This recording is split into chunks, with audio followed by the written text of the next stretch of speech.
week on Illegal Aliens, starting football team member caught scratching himself in public, Isabel Evans spotted cleaning people's remains, and did Max and Liz really make a pact to keep their distance in public? We're looking at Leaving Normal, episode 4 of season 1 of Roswell. I'm Chris. And I'm Claire. And this is Illegal Aliens, a Roswell podcast. Leaving Normal first aired on October 27th, 1999. It was written by Jason Katims and directed by Chris Long. Chris Long has worked as both producer and director on many shows, including Lois and Clark, Gilmore Girls, The Mentalist, and The Americans. And we previously saw Katims writing The Morning After, and before that, the pilot. Let's start the recap.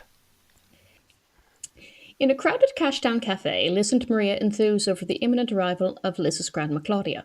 When Grandma arrives, she sweeps Liz out of the chaos for a heart-to-heart. They discuss boys, and Claudia is underwhelmed by Liz's recap of her relationship with Kyle, and excited about the hints of a more complicated, mysterious man in her life. As Liz returns from the video store with Kyle, she sees the ambulance come for Grandma Claudia, just in time to ride with her parents to the hospital. At the hospital, Liz sneaks away from her parents and Kyle to leave a voicemail for Max. The doctor appears, saying Grandma has had a stroke, but things look positive, and Max turns up right after. Kyle wants to know what Max is doing at the hospital, and Max invents a fictitious cousin and a car crash. Max leaves the hospital, but Kyle is waiting at his car and tells him to leave Liz alone. At school, Liz apologizes for calling Max and says she wants him to meet Grandma Claudia, but Max is remote and suggests to Liz that they both agreed to some distance. In the hospital, the Parkers reminisce about Claudia's various exploits when they overhear an emergency code for Claudia's ICU room. Hospital staff manage to get Claudia's heart beating again, but things look bleak. Liz turns up at Max's home, needing to talk. Reluctantly, she asks if Max's healing powers can help Claudia. Max tells her no. He was able to heal Liz because she wasn't supposed to be shot, but Claudia's illness isn't the same. He can't heal just anyone. At the hospital, Liz wakes her parents with an offering of coffee and suggests that they go for fresh air, which they do. Max joins her in the room, saying that though he can't heal Claudia, he might be able to help Liz say goodbye. He takes her grandmother's hand, and after a series of flashes, he gives up, defeated. But a vision of Claudia stands at the foot of the hospital bed.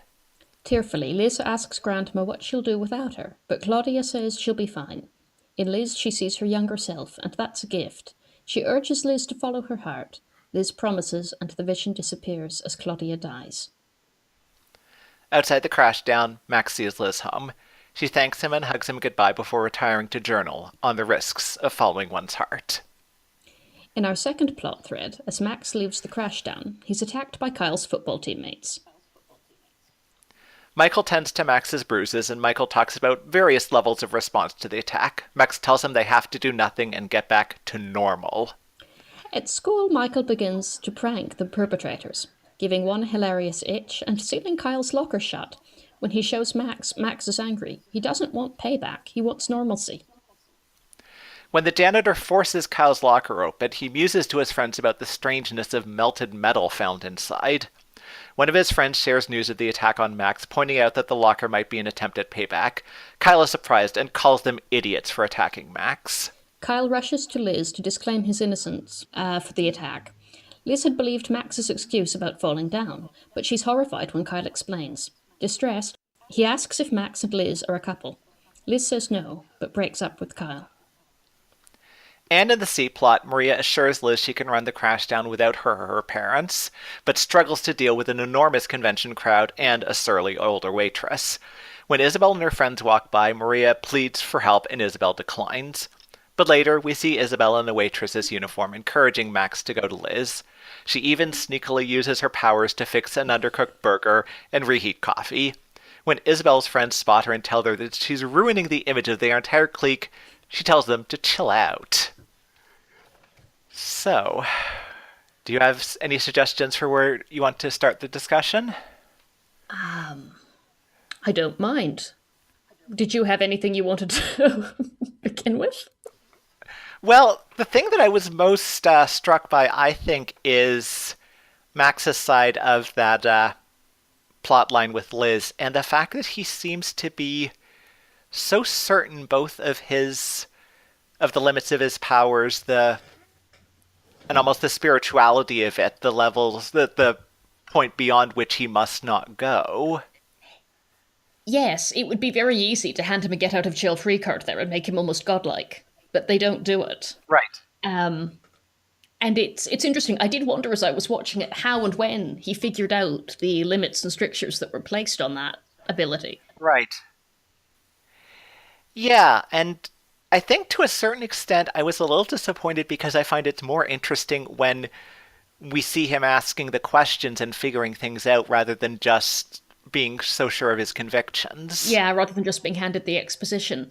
Although, having said that, I do really love the way he deals with Liz's desperation there. Yeah. Yeah. We get more of that empathy. Yes. Yes. Yeah, it's very hard to avoid spoilers here just because there's so many resonances specifically with the Christmas episode in season 2. Yes. Yeah, where we will. This is a theme we will circle back to repeatedly. We will, yes. But it's definitely good for a first refrain or something like that. It is, and it's particularly interesting because we're almost reframing Liz's experience at the crashdown. Yes. When Max initially heals her, we think this is a thing he can do, and we've subsequently said, well, it's a thing he can do because it shouldn't have happened. Right. Confronted with natural illness, Max is helpless. Right. For the time being, anyway, yeah. Yeah, yeah. Though it's, I think, still a little bit unclear if that is a practical limitation or almost a choice that he's lived with, that he has made because he doesn't want to blaspheme God's name or anything. It almost seems religious in that way. It does. There's a couple of moments where we almost nod to religious undertones with Max and healing. But we never quite look at full in the face. No, we don't. And I don't think we ever do get a notion of if the Evanses are religious people or if they took Max and Isabel to church. No, I mean, short of the Christmas episode, but then... Right, yes. Very easy to be what a minister friend of mine used to call Christmas and Easter instead of C of E. Right, yes. Turn up for the major feast days. Yes. But yeah, we have no real sense of anyone's religious background that I can think of. Certainly not so far. No. Yeah, we don't actually see that much of Grandma Claudia before she's stricken down. She's definitely a fascinating character. She is. I would love to have seen more of her, actually, before. Yes. But needs must for storytelling. Yeah, and it was very much hit by the notion of if it's not complicated, then he's not a soulmate. Yes, I like that a lot. And certainly I can see Claudia very much believing that. You get the sense of her life as told by the Parkers. It's just so expansive and vast. And she's so... the word I want is somehow antithetical to contained, and I can't think what that is. Right. But she's done so much and has so much character that I think she would herself be complicated, and that feels right. Yes. Yeah, but I do have to say I was wondering what she means exactly by soulmate, and kind of if it's just a notion of a relationship that can last a lifetime, or if it's something qualitatively different. At the time, I kind of almost rolled it up with kind of the sense of the troubled soulmates, which was very much a thing in the WB television of the time.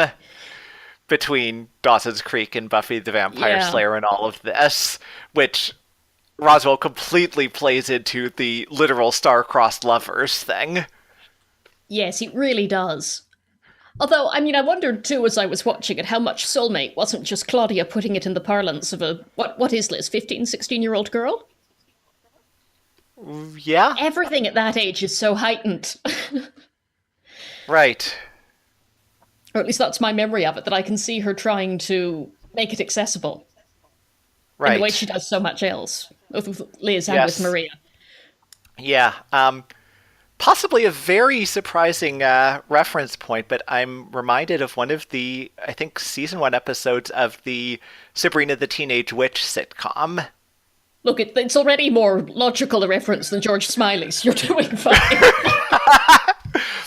But it was something where Sabrina is given the choice of, I think that she'd accidentally shown her powers in front of her long-standing crush guy, and had to either go through this witch ritual to prove that it was true love or never see him again or something like that.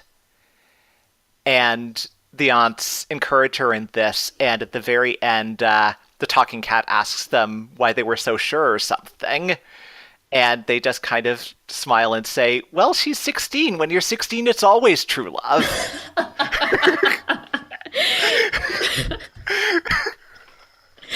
Yes, there is definitely a sense of that. I mean, what was it Maria said a couple episodes ago? You saw into his soul when he healed you. How do we know what happens if you kiss him?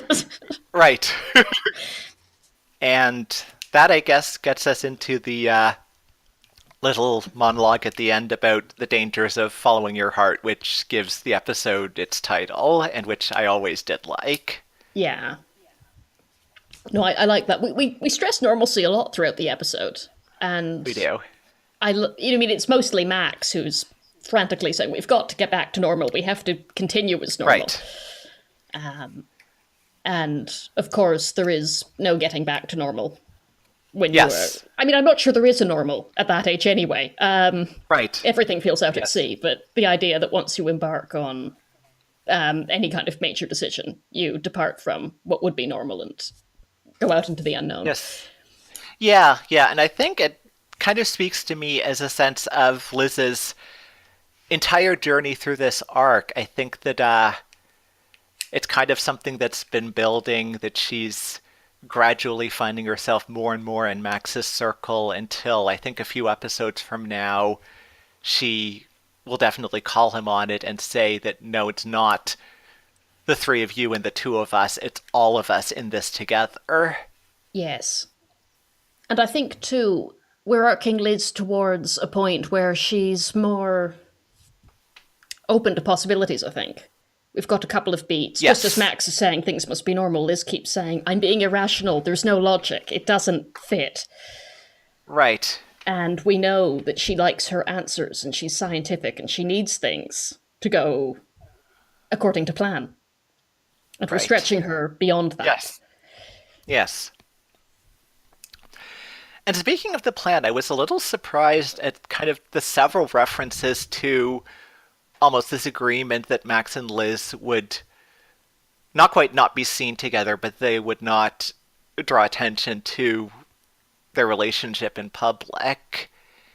And it's something that doesn't really seem to fit that naturally with the way we've seen them behave over the past few episodes, although it does kind of fit with the way we left off in the pilot.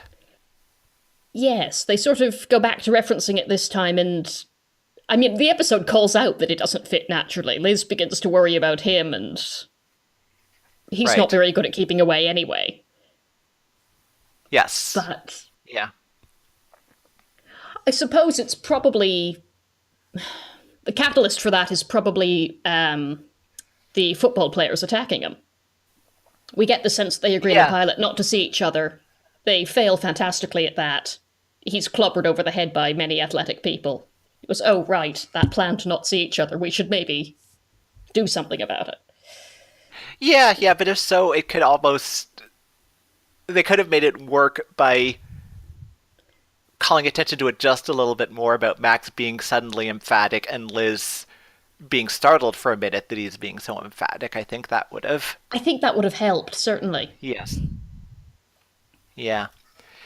And it could also be just kind of the notion that, from what I've heard of Writer's Room, they were probably breaking several of these stories at the same time, and so it's hard to get everything lined out exactly in a row. Yeah, who knows how many hands went over it. Right. We've had that a bit before, haven't we? We've said the timeline feels a bit funny. Yes. Or little things feel a bit askew, yeah. Yeah, with Maria's questioning and so on. Yeah. But we do have some things that are definitely nice repetitions of existing themes, like Michael's impulse to action and Max's instinct to always stay in the shell. Yes, I'll kill them. If ever there was evidence if Michael doesn't consider all the options, this is it. Yeah. Which actually, even, given Michael's hot temper, I never really interpreted that literally. It's just kind of the instinctive thing he says. Yeah, he's just being brotherly there, really. Yes. They've beat up one of my own, I will go beat them up. Yes. Yes, but he definitely was determined to do something, whether it was actual violence or this kind of more subtle pranking, which works out fairly well. It does. One And thing I was impressed. Go on. Yes, I was actually impressed by the itch trick, which kind of, it seems simple, but when you think about what would be necessary in order to irritate somebody's skin just that much. Yes. Wonder if there's a story behind Michael's ability, discovery of that ability. Someone needs to ask Hank. There almost certainly is. Yes. Oh, yes. So No. did you have something else you were? Oh, well, one thing I did wonder, just related to that prank, considering how horrified Max is by the locker that's been melted shut, I did wonder why he didn't find means and ways of going back and unsticking it. True, yes. Did he worry that would just draw attention to it, or what? Because Yeah. I shouldn't think anything would be more ostentatious than the locker that melted shut. When even Kyle's Yes. got the knowledge that metal doesn't melt before such and such a point. Yes. Speaking of Kyle, I was very interested by the little speech that Kyle gave to Max's car, where we kind of see the first narrative that Kyle tells about Max and Liz, which is something that is definitely going to be a repeating note in this season. Yes, that's well worth keeping track of. I actually like this particular narrativization. I like Kyle a lot in this episode. Yeah, yeah. He's imperfect, but he's obviously trying his best. With He not a is. great hand. True. And the little back and forth with him venting to his father and Jim telling him to stay away from Max. Oh, I like that scene a lot. It felt like Yes. a neat counterpoint, actually, to the conversation Liz has with Claudia. Right. Just as she's asking, what if there's someone else? Kyle is saying to Jim, I think there is something or someone else. What do I Yes. do? Yes, and then Kyle throws that back at Liz later on, saying, my dad has got his eye on Max. Yes, and Liz nobly doesn't say, yes, I know all about that. Right. I've seen the alien photograph from 1959. Yes. Yeah, and I have to admit, I was thinking afterwards about kind of exactly how I feel about Liz making the choice to break up with Kyle at this point, because in the end, really, it does come back to the fact that I agree with her that Kyle was saying things to his friends which motivated them to go and attack Max, even if that was not what he had in mind. Yeah. And that is really the only direct justification for her choice to break things off at this point that I can see. See, I felt like it had more to do with Liz trying to be honest with herself, if not necessarily with Kyle, that the breakup had more to do with Max and the way she was starting to feel about Max than it did with Kyle's friends. But it was easier to try and explain that she was frustrated with them than to say, actually, I think I might Right. find Max more interesting. Right. Or even, possibly the fact that Kyle actually asked her that question that she had to admit that she wanted. Yes, yeah, no, we're not together. Yes, I'd like to be, yeah. Right. It was one of those moments where I wanted her to be a bit more absolute. Right. But I really like that we're finally starting to articulate that this is a problem, but want more of it. So let's see. There's not that much to reference in the Maria and Isabel plotline. They're mostly playing the comic relief, I think, and entertaining each other and us as the more serious stuff is going on. They really are. God help the orthodontists. Yes. No, I thought that was good and a nice continuation of last week. Yes.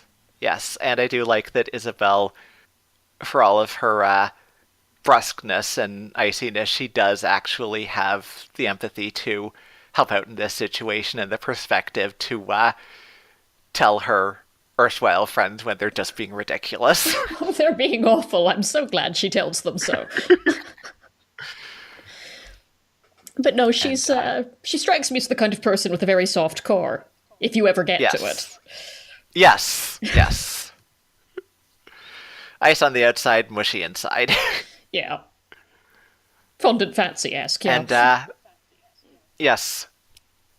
And that actually reminded me of the other crashdown moment, the bit with Liz having to show off her perfect overbite to the orthodontist while staring at Max. Do you know, those are the weirdest orthodontists ever. Only in Roswell would they actively praise an overbite. Everyone I encountered wanted to cure them. You know, the notion I got was that it's like such a textbook perfect example of the problem. Oh, I see.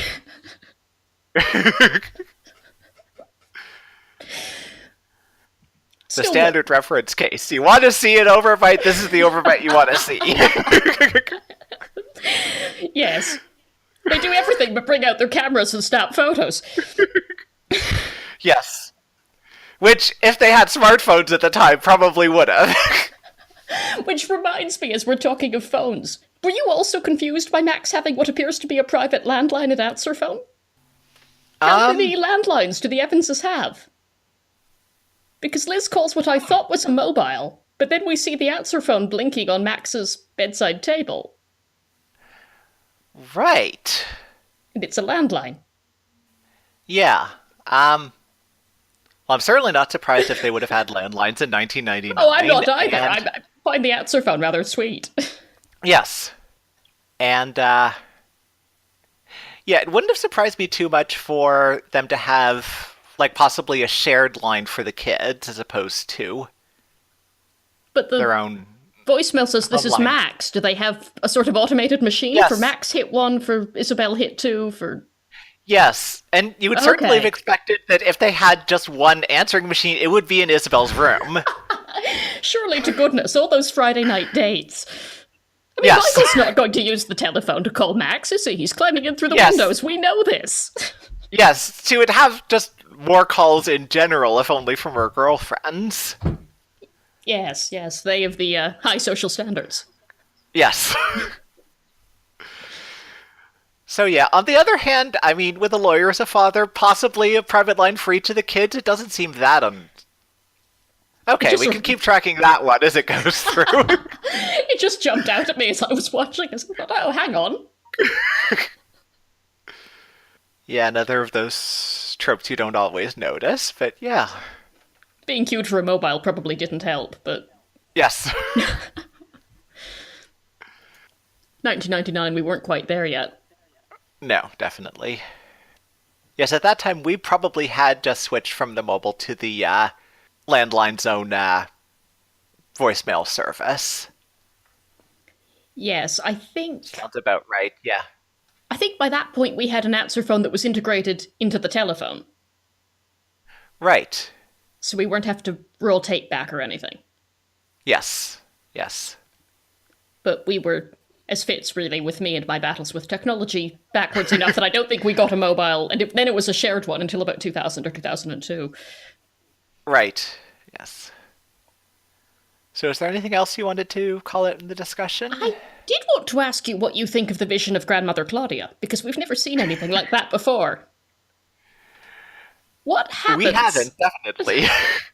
Because it looked to me, I mean, I could be wrong, it looked like Max didn't expect what happened to happen.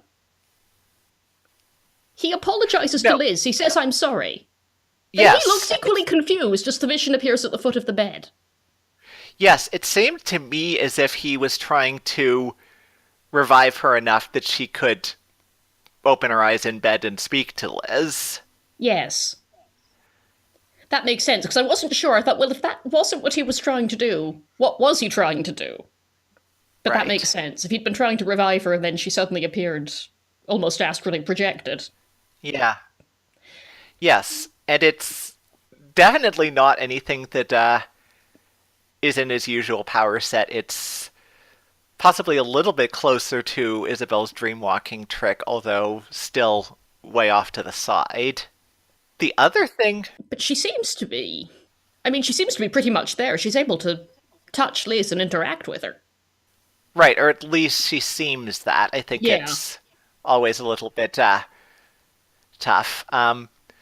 We do have the couple of cases of the aliens hallucinating dead people later, and so possibly this is supposed to be something somewhat similar. And Liz shares the hallucination. Yes. But then that makes sense, I suppose, if Claudia's trying particularly to talk to her. Yes, and Max was specifically trying to revive her for Liz to say goodbye. Yeah. No, I think other than that, that's the discussion wrapped up, unless you have anything else I've missed. No, I think that will cover it. So we can move into the new little segment I wanted to start up about nominating and agreeing on an episode MVP. Sounds good. And my vote, I think, for this one is Shiri Appleby. She does do a lot of good stuff with Liz's angst and her complicated feelings over her grandmother here, and sells a lot of the heart of the episode to me. Yes, she does deer in the headlights incredibly well. It was... I don't disagree with you, but it was Maria that stood out to me. Just, she was so incredibly supportive throughout. And it was lovely to get that breathing space for the friendship. But I think in terms of carrying the weight of the episode, I agree with you that Shiri Appleby is very high up that list. Right. Okay. Incredibly well done, yeah. Good enough. And do you have a rating for the episode as a whole? I like it quite a lot, so I was going to give it... What has become of ratings? Ah, there we are. Sorry. I was going 3 alien blasts. That's okay. 3 alien blasts. Okay. In a similar vein, I said 2 Tommy Lee Jones bacon baskets for Max and Liz, so... Well, they need them, don't they? They do, yes. Difficult week. Yes, comfort food. Yes. Possibly make it easier to follow the heart. Or something. Right. If you agree or disagree with us, you can get in touch via Twitter at AliensCast, or find us on Facebook at facebook.com/alienscast, or visit us at our blog at alienscast.com. If you enjoyed this episode, please share us on social media or leave us a review on iTunes. Help other Roswellians find us. Our theme music is Epic Trailer Intro by Honey Lemon. This podcast is released under a Creative Commons Attribution, Non-Commercial, No Derivatives license. Find out more by searching for Creative Commons. And I'd like to say a special thanks today for Alistair Stevens of Storywonk and Point North Media, and recommend his Spoken World class on podcasting. Taught me most of what I've learned about podcasting. I'm Chris Culworth.